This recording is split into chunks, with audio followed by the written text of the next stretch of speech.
une anthologie des lectures des paroles de Dieu Tout-Puissant.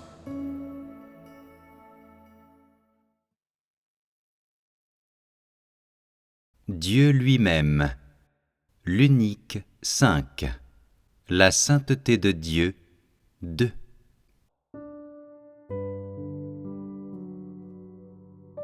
Satan utilise ces quelques méthodes pour corrompre l'homme. L'homme a des connaissances et une compréhension de certains principes scientifiques. L'homme vit sous l'influence de la culture traditionnelle et chaque être humain hérite d'une culture traditionnelle et la transmet.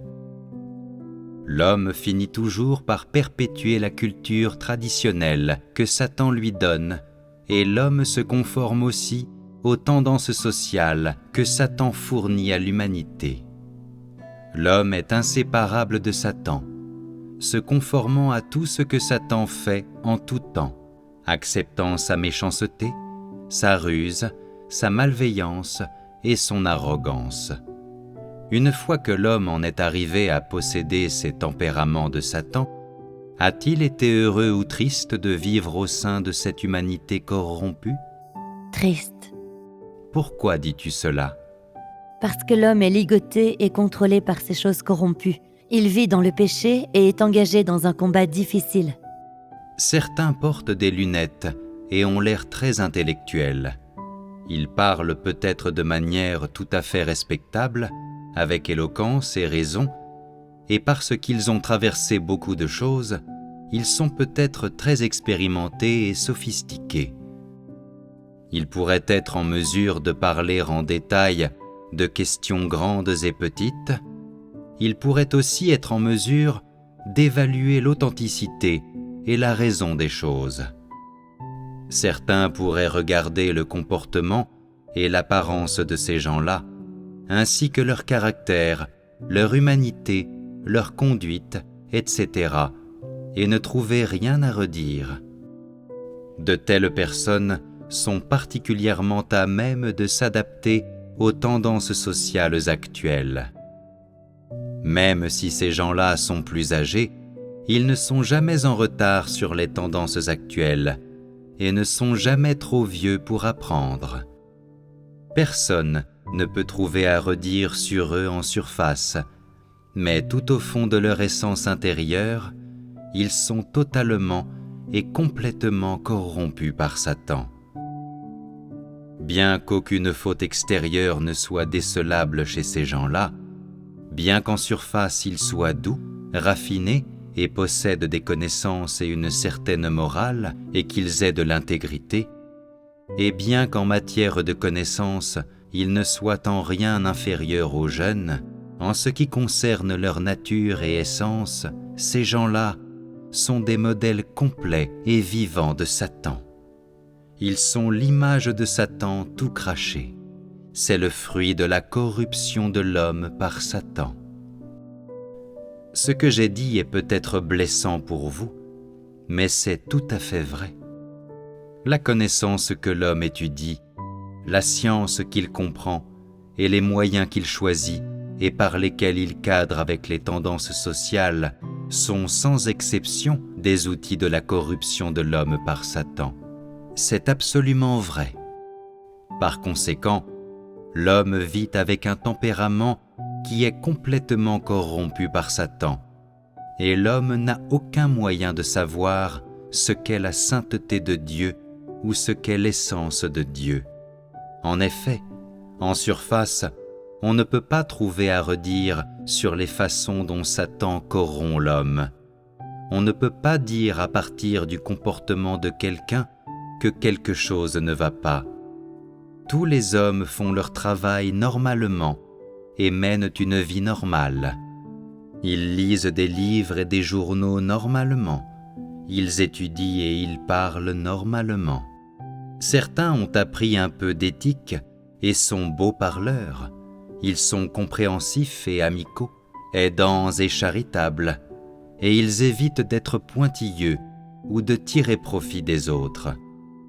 Cependant, leur tempérament satanique corrompu est profondément enraciné en eux, et cette essence ne peut pas être modifiée en se fondant sur un effort externe. À cause de cette essence, l'homme n'est pas capable de connaître la sainteté de Dieu, et bien que l'essence de la sainteté de Dieu ait été révélée à l'homme, l'homme ne la prend pas au sérieux. Cela est dû au fait que Satan possède déjà complètement, par divers moyens, les sentiments, les idées, les points de vue et les pensées de l'homme.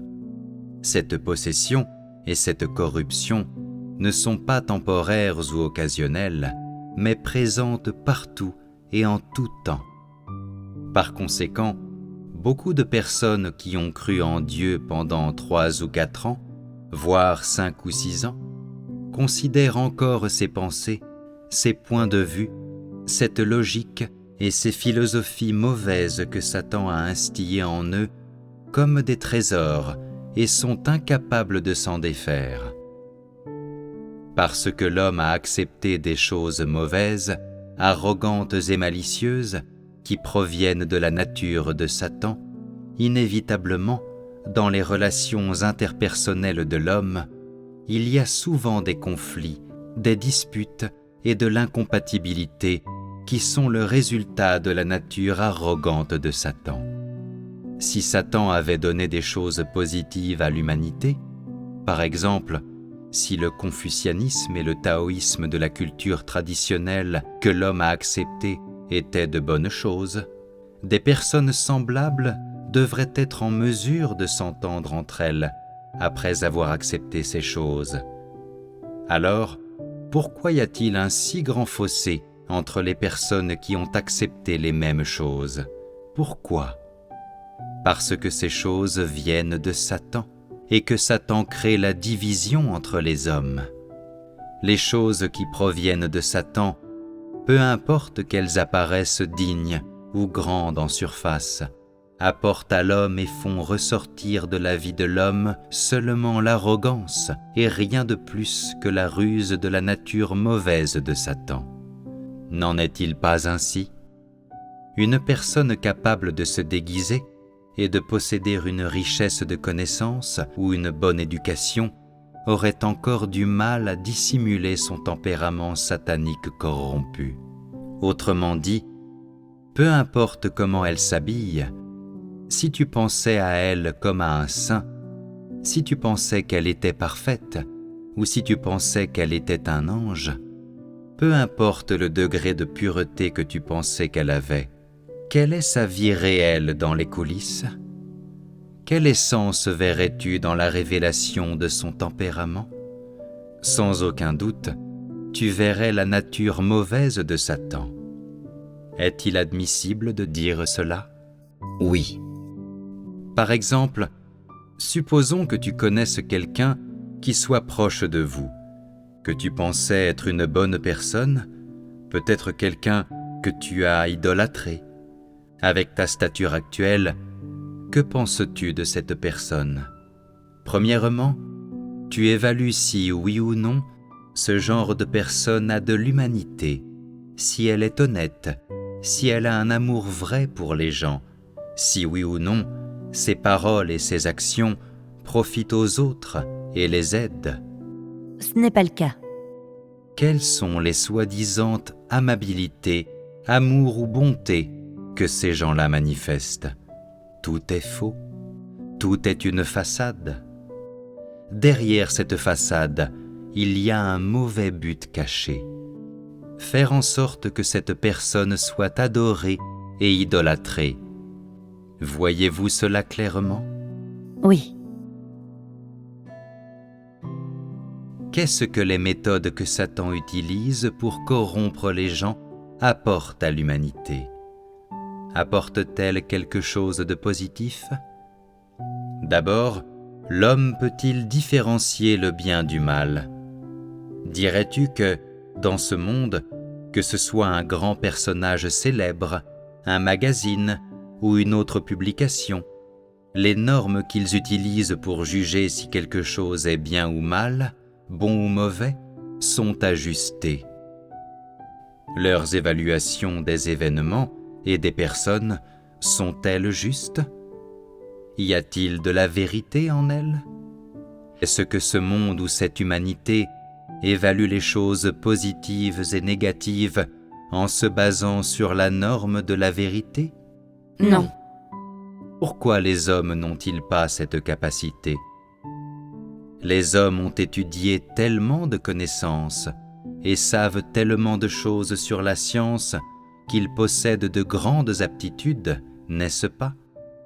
Alors, pourquoi ne peuvent-ils pas faire la différence entre les choses positives et négatives?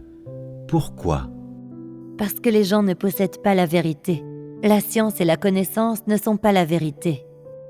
Satan n'apporte que le mal et la corruption à l'humanité, et la vérité, la vie et le chemin lui font défaut. Devant le mal et la corruption que Satan apporte à l'homme, peux-tu dire que Satan a de l'amour? Peux-tu dire que l'homme a de l'amour? Certains pourraient dire « Tu as tort, il y a beaucoup d'hommes dans le monde qui aident les personnes pauvres ou sans abri. Ne sont-ils pas de bonnes personnes? Il y a aussi des organisations caritatives qui font de bonnes œuvres. Le travail qu'elles font n'est-il pas du bon travail? Que répondrais-tu à cela? Satan utilise de nombreuses méthodes et théories pour corrompre l'homme. Cette corruption de l'homme est-elle un concept vague? Non, elle n'est pas vague. Satan fait aussi des choses concrètes, et il fait aussi la promotion d'un point de vue ou d'une théorie dans ce monde et dans la société. Dans chaque dynastie et à toutes les époques, il favorise une théorie et instille des pensées dans l'esprit des hommes. Ces pensées et théories prennent graduellement racine dans le cœur des hommes, et ceux-ci commencent ensuite à vivre selon elles. Une fois qu'ils commencent à vivre selon ces pensées, ne deviennent-ils pas inconsciemment Satan? Les gens ne font-ils pas alors qu'un avec Satan? Quand les hommes ne font qu'un avec Satan, quelle est leur attitude envers Dieu à la fin? N'est-ce pas la même attitude que celle que Satan a envers Dieu? Personne n'ose l'admettre, n'est-ce pas? Comme c'est horrible. Pourquoi dis-je que la nature de Satan est mauvaise? Je ne dis pas cela sans fondement. Au contraire, la nature de Satan est déterminée et analysée sur la base de ce qu'il a fait et sur des choses qu'il a révélées. Si je disais seulement que Satan était mauvais, que penseriez-vous? Vous penseriez, évidemment que Satan est mauvais. Donc, je te demande, quels aspects de Satan sont mauvais? Si tu dis, la résistance de Satan vis-à-vis de Dieu est mauvaise, tu ne parles toujours pas clairement. Maintenant que j'ai parlé des détails de cette façon, avez-vous une compréhension de la teneur spécifique de l'essence du mal de Satan? Oui. Si vous êtes capable de voir clairement la nature maléfique de Satan, vous verrez alors vos propres conditions. Y a-t-il un quelconque rapport entre ces deux choses? Cela vous est utile, oui ou non? Oui. Quand j'échange sur l'essence de la sainteté de Dieu, est-il nécessaire que j'échange aussi sur l'essence mauvaise de Satan? Quelle est votre opinion à ce sujet? Oui, c'est nécessaire. Pourquoi? La méchanceté de Satan met la sainteté de Dieu en valeur. Est-ce bien ainsi? C'est en partie correct dans le sens où, sans la méchanceté de Satan, les gens ne sauraient pas que Dieu est saint. Il est juste de dire cela. Cependant, si tu dis que la sainteté de Dieu existe seulement en raison de son contraste avec la méchanceté de Satan, est-ce juste? Cette manière dialectique de penser est erronée. la sainteté de Dieu est l'essence inhérente de Dieu. Même quand Dieu la révèle par ses actes, c'est toujours une expression naturelle de l'essence de Dieu, et c'est encore l'essence inhérente de Dieu. Elle a toujours existé, et elle est intrinsèque et innée à Dieu lui-même, bien que l'homme ne puisse pas la voir. C'est parce que l'homme vit dans le tempérament corrompu de Satan et sous l'influence de Satan, et les hommes ne connaissent pas la sainteté, et encore moins la teneur spécifique de la sainteté de Dieu. Alors, est-il essentiel que nous échangions premièrement sur l'essence mauvaise de Satan ? Oui, ça l'est. Certains peuvent exprimer des doutes. Tu échanges sur Dieu lui-même, alors pourquoi parles-tu toujours de la façon dont Satan corrompt les gens et de la façon dont la nature de Satan est mauvaise ? Maintenant, tu as abandonné ces doutes, n'est-ce pas ? Quand les gens pourront discerner la méchanceté de Satan et quand ils en auront une définition précise, quand les gens pourront voir clairement le contenu spécifique et la manifestation du mal, alors seulement, grâce à une discussion sur la sainteté de Dieu, les gens pourront découvrir ou reconnaître clairement ce qu'est la sainteté de Dieu, ce qu'est la sainteté. Si je ne parle pas de la méchanceté de Satan, certaines personnes croiront à tort que certaines choses que les hommes font dans la société et parmi les hommes, ou certaines choses qui existent dans ce monde, peuvent entretenir un quelconque rapport avec la sainteté. N'est-ce pas un point de vue erroné ? Si, ça l'est. Maintenant que j'ai échangé de cette manière sur la nature de Satan, quelle sorte de compréhension de la sainteté de Dieu avez-vous acquise par vos expériences au cours de ces quelques dernières années, à partir de votre lecture de la parole de Dieu et de votre expérience de son œuvre ? Vas-y, parle-en. Tu n'es pas obligé d'utiliser des paroles qui sont agréables à entendre, mais parle seulement à partir de tes propres expériences. La sainteté de Dieu n'est-elle que son amour ? Est-ce simplement l'amour de Dieu que nous décrivons comme la sainteté ? Cela serait trop unilatéral, n'est-ce pas ? En plus de l'amour de Dieu, y a-t-il d'autres aspects de l'essence de Dieu ? Les avez-vous vus ? Oui, Dieu déteste les fêtes et les jours fériés, les coutumes et les superstitions. C'est aussi la sainteté de Dieu. Dieu est saint, alors par conséquent, il déteste des choses. Est-ce cela que tu veux dire ? Quand il est question de cela, qu'est-ce que la sainteté de Dieu ? Est-ce que la sainteté de Dieu n'a pas de contenu substantiel, seulement de la haine ? Dans votre esprit, est-ce que vous pensez « parce que Dieu est ces choses mauvaises, alors on peut dire que Dieu est saint ». Cela n'est-il pas de la spéculation ? Cela n'est-il pas une forme d'extrapolation et de jugement ? Quelle est la plus grosse erreur qu'il faut absolument éviter en ce qui concerne notre compréhension de l'essence de Dieu ? Négliger la réalité et, à la place, parler de doctrine. C'est une très grosse erreur. Y a-t-il autre chose ? La spéculation et l'imagination. Ce sont aussi de très graves erreurs. Pourquoi la spéculation et l'imagination ne sont-elles pas utiles ? Les choses sur lesquelles vous spéculez et que vous imaginez sont-elles des choses que vous pouvez vraiment voir ? Sont-elles la vraie essence de Dieu ? Non. Qu'est-ce qu'il y a d'autre à éviter ? Est-ce une erreur que de simplement réciter une suite de mots agréables à entendre pour décrire l'essence de Dieu ? Oui. Cela n'est-il pas extravagant et insensé?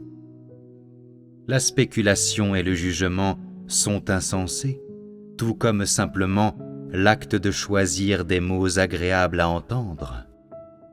La louange vide est aussi insensée, n'est-ce pas?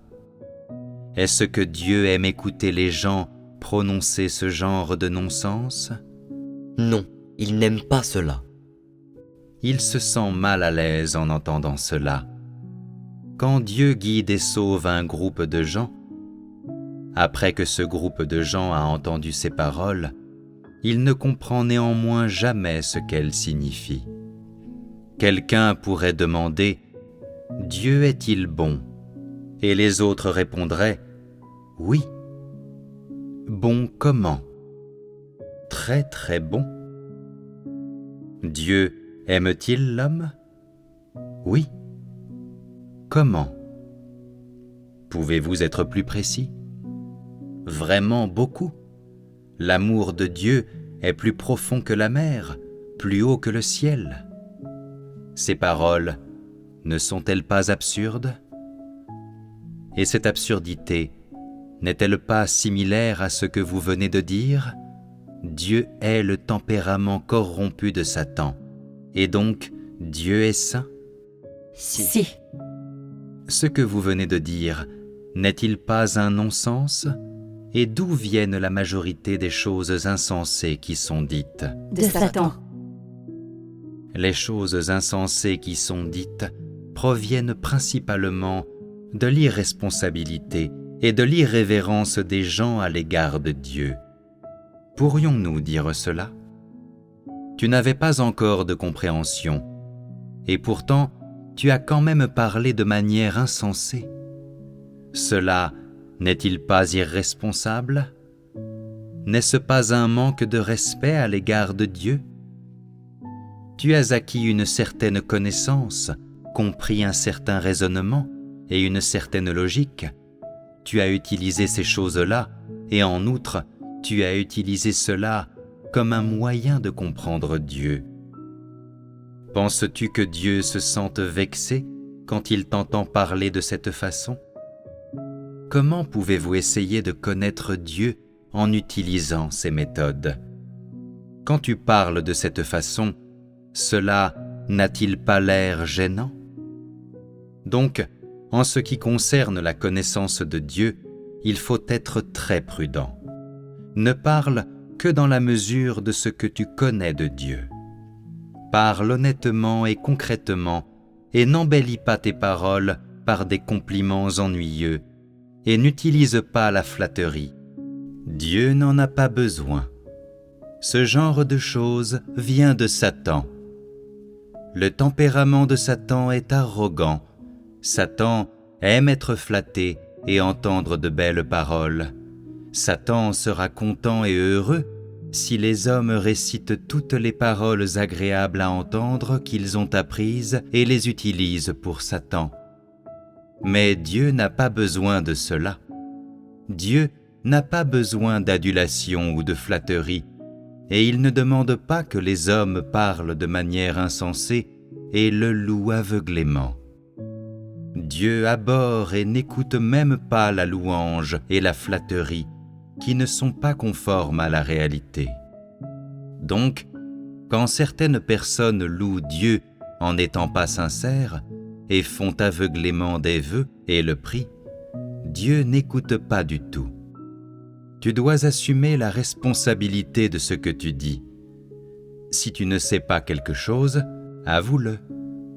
Si tu sais quelque chose, exprime-le d'une manière concrète. Donc, en ce qui concerne ce qu'entraîne vraiment et spécifiquement la sainteté de Dieu, en avez-vous une vraie compréhension? Quand j'ai exprimé ma rébellion, quand j'ai commis des transgressions, j'ai reçu le jugement et le châtiment de Dieu, et, en cela, j'ai vu la sainteté de Dieu.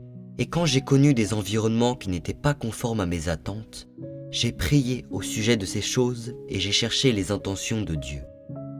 Quand Dieu m'a éclairé et m'a guidé par ses paroles, j'ai vu la sainteté de Dieu. Cela vient de ton expérience personnelle. D'après ce que Dieu a dit à ce sujet, j'ai vu ce que l'homme est devenu après avoir été corrompu et blessé par Satan. Néanmoins, Dieu a tout donné pour nous sauver et, en cela, je vois la sainteté de Dieu. C'est une façon réaliste de parler. C'est une vraie connaissance. Y a-t-il d'autres manières de comprendre cela ? Je vois la méchanceté de Satan à partir des paroles qu'il a dites pour inciter Ève à pécher et tenter le Seigneur Jésus. À partir des paroles avec lesquelles Dieu a dit à Adam et Ève ce qu'ils pouvaient et ne devaient pas manger, je vois que Dieu parle franchement, purement et avec fiabilité. En cela, je vois la sainteté de Dieu. Ayant entendu les remarques ci-dessus, les paroles de qui vous inspirent le plus à dire « Amen » ? Quel échange était le plus proche de notre thème d'échange aujourd'hui ? Les paroles de qui étaient les plus réalistes ? Comment était l'échange de cette dernière sœur ? Bon. Tu dis « Amen » à ce qu'elle a dit. Qu'est-ce qu'elle a dit qui était en plein dans le mille ? Dans les paroles que la sœur vient de dire, j'ai entendu que la parole de Dieu est simple et très claire, et qu'elle n'est pas du tout comme celle de Satan qui tourne autour du pot. J'ai vu la sainteté de Dieu en cela. Cela en fait partie. Était-ce juste ? Oui. Très bien. Je vois que vous avez acquis quelque chose dans ces deux échanges passés. Mais vous devez continuer à faire des efforts. La raison pour laquelle vous devez travailler dur est que la compréhension de l'essence de Dieu est une leçon très profonde. Ce n'est pas quelque chose que l'on arrive à comprendre en un jour ou que l'on peut exprimer clairement en quelques mots.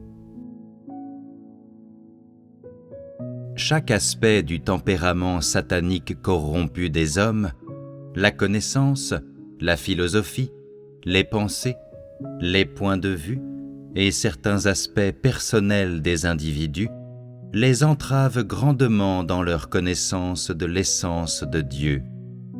Donc, quand tu entends ces thèmes, certains d'entre eux peuvent être hors de votre portée. Certains peuvent échapper à votre compréhension, alors qu'il y en a d'autres que vous ne pouvez fondamentalement pas lier à la réalité. Peu importe. J'ai entendu parler de votre compréhension de la sainteté de Dieu, et je sais que dans votre cœur, vous commencez à reconnaître ce que j'ai dit et échangé au sujet de la sainteté de Dieu. Je sais que votre désir de comprendre l'essence de la sainteté de Dieu commence à germer dans votre cœur. Mais ce qui me rend encore plus heureux, c'est que certains d'entre vous sont déjà en mesure d'employer les paroles les plus simples pour décrire votre connaissance de la sainteté de Dieu. Même si c'est une chose simple à dire, et que j'ai déjà dit cela auparavant, vous n'avez pas encore accepté ces paroles, et de fait, elles n'ont laissé aucune impression dans votre esprit. Néanmoins, certains d'entre vous ont appris ces paroles par cœur. C'est très bien, et c'est un début très prometteur. J'espère que vous allez continuer à réfléchir et à échanger de plus en plus sur les thèmes que vous considérez comme profonds ou sur les thèmes qui sont hors de votre portée. Pour ces questions qui sont hors de votre portée, il y aura quelqu'un pour vous guider. Si vous échangez davantage sur les domaines qui sont à votre portée maintenant, le Saint-Esprit fera son travail et vous acquerrez une plus grande compréhension.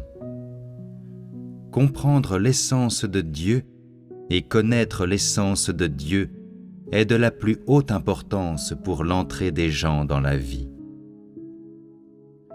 J'espère que vous n'ignorez pas cela, ni ne le voyez comme un jeu, car la connaissance de Dieu est le fondement de la foi de l'homme et la base de la recherche par l'homme de la vérité et du salut.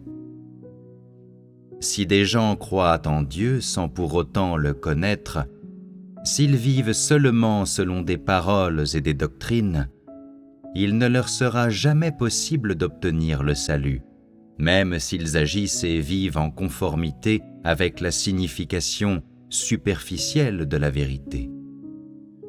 Autrement dit, si tu crois en Dieu, mais sans le connaître, alors ta foi ne sert à rien et ne contient rien de la réalité. Vous comprenez, n'est-ce pas? Oui, nous comprenons. Notre échange se termine ici, aujourd'hui. Rendons grâce à Dieu.